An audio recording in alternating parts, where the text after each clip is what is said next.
ভোটের দিন রাজনৈতিক অশান্তি রুখতে কড়া বার্তা কমিশনের। ভোটের নিরাপত্তা নিয়ে পুলিশ কর্তাদের সঙ্গে ভিডিও কনফারেন্স।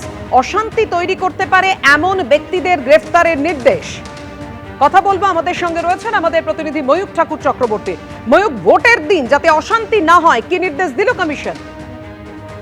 দেখো, আজকে রাজ্যের সমস্ত জেলার যারা পুলিশ সুপার এবং যারা কমিশনারেটের পুলিশ কমিশনার তাদেরকে নিয়ে ইলেকশন কমিশনের একটা মিটিং হয়, যেখানে স্পেশাল অবজারভার ছিলেন।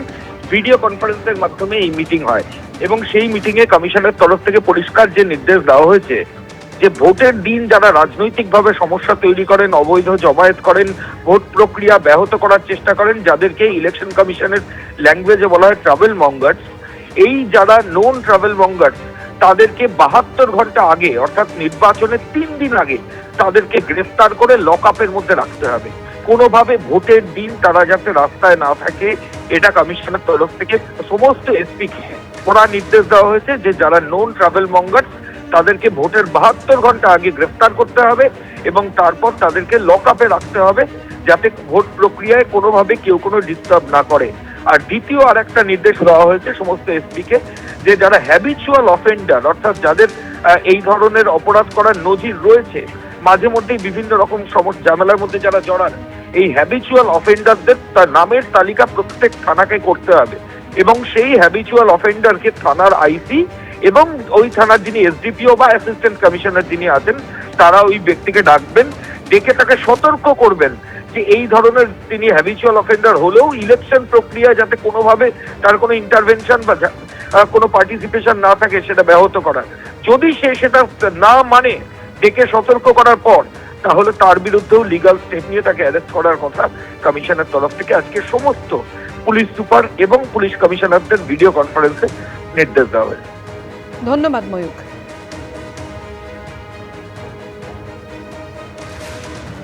এবার একটু পাল্টানো দরকার, যার জন্য বিজেপি সরকার চাই আদর্শ তাঁর অটল বিহারী বাজপেয়ী, দাপুটে নেত্রী, লড়াকু। টেলিভিশনের স্টুডিওতে বিপক্ষকে যুক্তির জালে ঘায়েল করেন। বালিগঞ্জ কেন্দ্রে এবার বিজেপির ভরসা শতরূপা। বাড়ির সবাই কংগ্রেসী।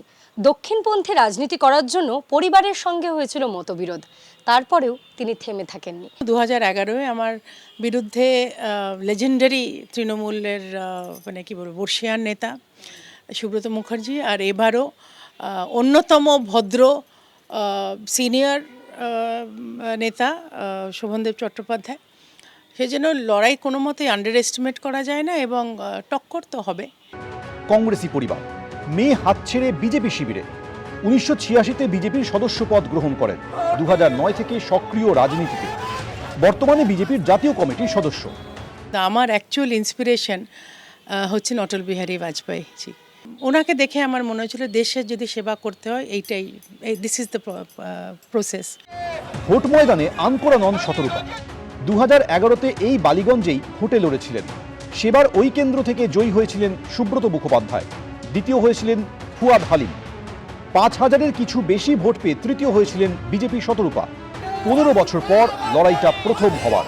চেনা মাঠ হলেও শক্ত প্রতিপক্ষ। বালিগঞ্জে শতরূপার বিপক্ষে তৃণমূলের প্রার্থী শোভনদেব চট্টোপাধ্যায়। সিপিএম এই কেন্দ্রে প্রার্থী করেছে যাদবপুর বিশ্ববিদ্যালয়ের গবেষক আফরিন বেগমকে। কংগ্রেসের প্রার্থী সোমেন মিত্রর ছেলে রোহন মিত্র। আমি সত্যি সত্যি বালিগঞ্জের মেয়ে, মানুষের কাছে যাব, বলবো বালিগঞ্জে নিজের মেয়েকে বেছে নিন। 2021 বিধানসভা নির্বাচনে এই কেন্দ্র থেকে তৃণমূলের হয়ে জয়ী হন সুব্রত মুখোপাধ্যায়। দ্বিতীয় স্থানে উঠে আসেন বিজেপি প্রার্থী লোকনাথ চট্টোপাধ্যায়। 2021-এর বিধানসভা ভোটের 11.5 মাস পর বালিগঞ্জ কেন্দ্রে উপনির্বাচনে জয়লাভ করে তৃণমূল। তবে তৃতীয় স্থান থেকে দ্বিতীয় স্থানে উঠে আসে সিপিএম। 11 মাসের মধ্যে তৃতীয় স্থানে চলে যায় বিজেপি। এবার কি হবে? এবার পদ্মফুল এখানেই ফুটবে। এবার সরকার গড়তে বালিগঞ্জ থেকে সেই পদ্মফুল আমরা মাতুব্বর হাতে তুলে দিতে পারবো। তৃণমূলের শক্ত ঘাঁটি বালিগঞ্জ। বিপক্ষে পোড় খাওয়া রাজনীতিবিদ থেকে তরুণ তুর্কিরা। বালিগঞ্জের মাটিতে কি এবার গেরুয়া আবির উড়বে? উত্তর মিলবে চৌঠা মে। ঐশী মুখোপাধ্যায় রিপোর্ট, এবিপি আনন্দ, কলকাতা। ভোটের ময়দানে তিনি নতুন নন, বলা ভালো 14 বছর পর ভোট রাজনীতিতে ফের কামব্যাক হতে চলেছে তার। তিনি পার্থপ্রতিম বিশ্বাস, যাদবপুর বিশ্ববিদ্যালয়ের নির্মাণ বিদ্যার অধ্যাপক। শিক্ষা থেকে রাজনীতি, বিভিন্ন মহলে পরিচিত মুখ। সেই পার্থপ্রতিম বিশ্বাসকে এবার টালিগঞ্জ কেন্দ্র থেকে প্রার্থী করেছে সিপিএম। রবিবার থেকে প্রচারের ময়দানে ঝাঁপিয়ে পড়লেন তিনি। নিজেও টালিগঞ্জের বাসিন্দা হওয়ার সুবাদে এলাকা চেনেন হাতের তালুর মতো। এদিন কর্মীদের সঙ্গে পায়ে পায়ে ঘুরলেন বিধানসভা কেন্দ্রের বিভিন্ন এলাকা, সারলেন জনসংযোগ। কখনো খোশ মেজাজে খেললেন ক্রিকেট, কখনো আবার দেখা হয়ে গেল পুরনো সহপাঠীর সঙ্গে। চলতে চলতে কোথাও পরিচিতের ডাক পেয়ে এগিয়ে গিয়ে কথা বললেন। বেরিয়ে যে পরিমাণ মানুষের আমরা সাড়া পাচ্ছি, তাতে রাজ্যে তৃণমূল সরকারের পতন সময়ের অপেক্ষা।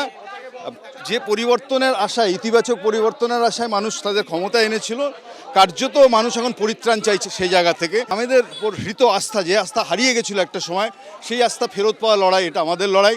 পথে নামছি, আজকের এত মানুষ, তাদের শুভেচ্ছা এটাই প্রমাণ করছে। টালিগঞ্জের সিপিএম প্রার্থী পার্থপ্রতিম বিশ্বাসের কাছে এই ভোট নিঃসন্দেহে বড় চ্যালেঞ্জের। কারণ উল্টো দিকে তৃণমূল প্রার্থী হিসেবে প্রতিদ্বন্দ্বিতা করছেন খোদ রাজ্যের মন্ত্রী অরূপ বিশ্বাস, যিনি এই কেন্দ্রের 4 বারের বিধায়ক। অন্যদিকে এই কেন্দ্র থেকে বিজেপি দাঁড় করিয়েছে নতুন মুখ পাপিয়া অধিকারীকে। তবে বিজেপি নয়, তৃণমূলকেই মূল প্রতিদ্বন্দ্বী হিসেবে দেখছেন পার্থপ্রতিম বিশ্বাস। কারণ 2006 সালের বিধানসভা ভোটে এই টালিগঞ্জ কেন্দ্রেই তৃণমূল প্রার্থী অরূপ বিশ্বাসের কাছে 1000-এরও কম ব্যবধানে হারতে হয়েছিল তাকে। 2011 সালে পরিবর্তনের নির্বাচনেও টালিগঞ্জ থেকে সিপিএম প্রার্থী ছিলেন পার্থপ্রতিম বিশ্বাস। সেবার এই কেন্দ্র থেকে 1 লক্ষের বেশি ভোট পেয়েছিলেন তৃণমূলের অরূপ বিশ্বাস, আর তার ঝুলিতে এসেছিল 75,000-এর কিছু বেশি ভোট।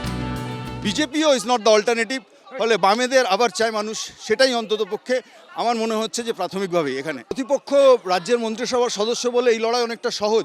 কারণ মানুষকে রাজ্য সরকারের সার্বিক ব্যর্থতা বোঝাতে গেলে সিম্বলিক কতগুলো মানুষের নাম যদি করতে হয়, ফিরহাদ হাকিম, অরূপ বিশ্বাস, এই ধরনের শোভনবাবু, এরা হচ্ছে প্রত্যেকে রাজ্য মন্ত্রিসভার গুরুত্বপূর্ণ সদস্য। ফলে যে রাজ্য সরকারের ব্যর্থতার প্রতীক হিসাবে তারা যত বেশি লড়েন, যে কেন্দ্রে লড়েন, মানুষের পরিবর্তন ঘটাতে তত বেশি সুবিধা হয়। আমি আশাবাদী যে এই টালিগঞ্জ কেন্দ্রে বামেদের পুনরুত্থান হবে। কাঠফাটা রোদে সকাল থেকে দুপুর অবধি প্রচার, তারপরে একটু জিরিয়ে নেওয়া নেতাজি নগরের পার্টি অফিসে।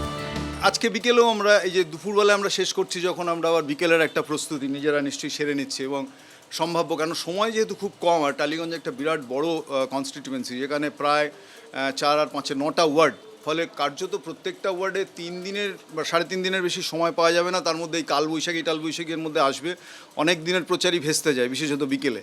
ফলে সেই হিসাবে যতটুকু সময় পাওয়া যাচ্ছে সেটাকে এফেক্টিভলি ইউজ করা। যারা এই অঞ্চলের সমস্ত পথ ঘাট, মানুষ, মাটি সব চেনেন, তারাই এই কাজটা করেন। আমি তো তাদের সাথে জুড়ে যাই, এইটাই। ফলে তারাই আসলে টেনে নিয়ে যান গোটা গাড়িটা। টালিগঞ্জ বিধানসভা কেন্দ্রে এবার 2 বিশ্বাসের লড়াই। কথায় বলে বিশ্বাসে মিলায় বস্তু, তর্কে বহুদূর। কিন্তু টালিগঞ্জ কেন্দ্রে এবার 2 বিশ্বাস, 2 মেরুতে। এখন সাধারণ মানুষ কোন বিশ্বাসে বিশ্বাস রাখবেন তা জানা যাবে 4 মে, বিধানসভা নির্বাচনের ফল বেরোনোর দিন। সত্যজিৎ বৈদ্য, এবিপি আনন্দ। এবিপি আনন্দ, এগিয়ে থাকে, এগিয়ে রাখে।